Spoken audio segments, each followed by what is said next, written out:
मैं एक कुशल वीवर थी। बचपन से ही मैंने धागों और रंगों की दुनिया में खुद को खो दिया था। हर धागा, हर रंग मेरे लिए एक नई कहानी बुनता था।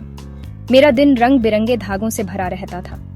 हर दिन एक नया डिजाइन, एक नई टेपेस्ट्री। ये काम मेरे लिए सिर्फ एक पेशा नहीं था, ये मेरी पहचान थी। मैं सुंदर टेपेस्ट्रीज बनाती थी। हर टेपेस्ट्री में मेरी आत्मा का एक हिस्सा होता था। लोग मेरी कला की तारीफ करते थे और मुझे गर्व महसूस होता था। फिर भी मुझे एक एम्प्टीनेस महसूस होती थी, जैसे मेरी जिंदगी में कुछ कमी हो, एक अधूरापन जो मुझे हमेशा परेशान करता था। कुछ और पाने की चाहत, एक ऐसी चाहत जो मुझे चैन से बैठने नहीं देती थी। मुझे लगता था कि मेरी किस्मत में कुछ और लिखा है। मुझे हमेशा से कहानियों का शौक रहा है। किताबों में खो जाना, पुराने किस्से सुनना, ये सब मुझे बहुत पसंद था। पुराने हीरोज और खोए हुए किंगडम्स की कहानियाँ। ये कहानियाँ मुझे एक अलग ही दुनिया में ले जाती थी। ये कहानियाँ एडवेंचर की बातें करती थीं, उन एडवेंचर्स की जो मैंने कभी नहीं देखे थे लेकिन हमेशा महसूस किए थे। ये मेरे लूम के परे एक डेस्टिनी की ओर इशारा करती थी, जैसे मेरी किस्मत में कुछ और लिखा हो, कुछ बड़ा, कुछ महान। लेकिन डर मुझे रोकता था, अनजाने का डर, असफलता का डर। क्या होगा अगर मैं फेल हो गई? क्या होगा अगर मैं फेल हो गई? क्या होगा अगर मैं अपने सपनों को पूरा नहीं कर पाई? ये सवाल मुझे हर दिन परेशान करते थे। क्या होगा अगर कहानियाँ सिर्फ कहानियाँ थीं? क्या होगा अगर वो दुनिया जो मैंने किताबों में देखी थी असल में नहीं थी? डाउट मेरे विचारों पर छा गया। हर दिन, हर रात ये सवाल मेरे मन में घूमते रहते थे। क्या मैं अपने फेमिलियर लाइफ को पीछे छोड़ सकती हूँ? क्या मैं अपने कंफर्ट जोन से बाहर निकल सकती हूँ? इलारा का दिल दुविधा में था। एक तरफ उसकी कला, उसकी पहचान, और दूसरी तरफ उसके सपने, उसकी चाहत। वो कहानियां जो उसे पसंद थीं, उसे अपनी ओर बुला रही थी, जैसे वो कहानियां उसकी अपनी हों। लेकिन अननोन का डर उसे जकड़े हुए था, वो डर जो उसे हर कदम पर रोकता था। ये एक ऐसी दुविधा थी जो उसे हर दिन परेशान करती थी। एक तरफ उसका वर्तमान और दूसरी तरफ उसका भविष्य। एक दिन मुझे एक पुराना चेस्ट मिला। यह चेस्ट डस्टी और मिस्टीरियस था, जैसे कि यह सदियों से अनटच्ड पड़ा हो। ये मेरी ग्रैंडमदर का था। उन्होंने इसे बहुत संभाल कर रखा था, जैसे कि इसमें कोई गहरा रहस्य छुपा हो। उसके अंदर मुझे एक पुराना मैप मिला। यह मैप बहुत ही इंट्रिकेट और डिटेल था, जैसे कि यह किसी महान एडवेंचर की शुरुआत हो।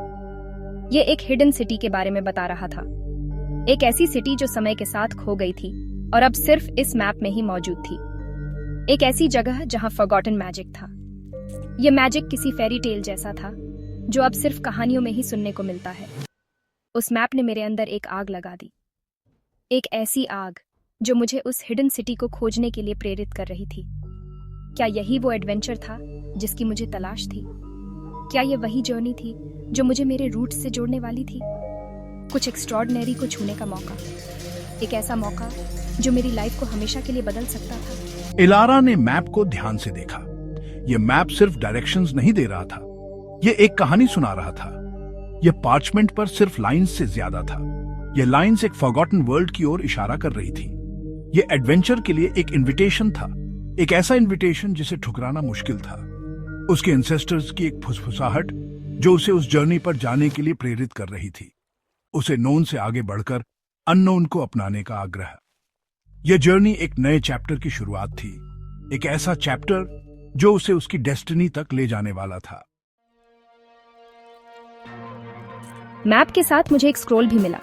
यह स्क्रोल बहुत पुराना और रहस्यमय था, जैसे इसमें कोई गहरा राज छुपा हो। यह एक ऐसी भाषा में लिखा था जिसे मैं नहीं पहचानती थी। शब्द अजीब और अनजाने थे, लेकिन उनमें एक अजीब सी शक्ति थी। लेकिन शब्द पावर से गूंज रहे थे। ऐसा लग रहा था जैसे स्क्रोल में कोई जादू हो जो मुझे अपनी ओर खींच रहा हो। मैं एक दूर गांव में एक स्कॉलर के पास गई। मुझे लगा कि शायद वह इस रहस्य को सुलझा सके। उसने एंशिएंट स्क्रिप्ट को डिसाइफर किया। उसने बताया कि यह एक प्रोफेसी के बारे में है। स्क्रोल एक प्रोफेसी के बारे में बता रहा था। यह प्रोफेसी एक चोजन वन के बारे में थी। एक चोजन वन हिडन सिटी को ढूंढेगा। यह सिटी बहुत पुरानी और रहस्यमय थी और इसे ढूंढना आसान नहीं था। इलारा का दिल एक्साइटमेंट और फियर से धड़क रहा था। उसे समझ नहीं आ रहा था कि वह इस प्रोफेसी का हिस्सा कैसे बन सकती है। क्या वो चोजन वन हो सकती है? यह सवाल उसके मन में बार बार आ रहा था। यह सोच उसे रोमांचित और भयभीत दोनों करती थी, लेकिन साथ ही उसे एक नई दिशा भी दे रही थी। लेकिन इससे उसके अंदर पर्पस की एक ऐसी भावना जागृत हुई जो उसने पहले कभी महसूस नहीं की थी। उसे लगा कि यह उसकी डेस्टिनी है और उसे इसे पूरा करना ही होगा। दिन हफ्तों में बदल गए। मैं मैप के कॉल को इग्नोर नहीं कर पाई। प्रोफेसी मेरे सपनों में गूंजती रही। मुझे पता था कि मुझे कुछ करना होगा।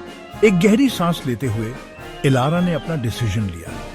वो इस जर्नी पर निकलेगी। वो अपने फियर्स का सामना करेगी और अननोन को अपनाएगी। मैंने अपना थोड़ा सा सामान पैक किया। मैंने अपने लूम पर आखिरी नजर डाली। फिर मैप को अपना गाइड बनाकर मैं अननोन में कदम रख दिया। रास्ता चुनौतियों से भरा था। घने जंगल ट्रेचरस पहाड़ों में बदल गए। मैंने हर ऑब्स्टिकल का सामना नए करेज के साथ किया। मैंने अपनी विट्स पर भरोसा किया। मैंने वीवर के रूप में सीखे गए स्किल्स का यूज किया। हर चैलेंज ने मुझे स्ट्रांग बनाया और डिटरमिन्ड। जर्नी ने उसकी स्पिरिट को टेस्ट किया। इसने उसे उसकी लिमिट्स तक पुश किया। लेकिन इलारा ने हार मानने से इनकार कर दिया। वो अब वापस मुड़ने के लिए बहुत दूर आ चुकी थी। जैसे जैसे इलारा वाइल्डरनेस में आगे बढ़ती गई, उसने अपने अंदर एक बदलाव महसूस किया। डर अभी भी था, लेकिन अब यह अलग था। अब यह उसे कंट्रोल नहीं करता था। अब मैं सिर्फ एक वीवर नहीं थी। मैं एक एक्सप्लोरर थी, एक एडवेंचरर, एक वुमन जो अपने डेस्टिनी को पूरा करने की क्वेस्ट पर थी। जर्नी अभी शुरू हुई थी, लेकिन इलारा अपने दिल में जानती थी कि वो सही पाथ पर है। वो पाथ जो हिडन सिटी की ओर जाता है, वो पाथ जो खुद की ओर जाता है।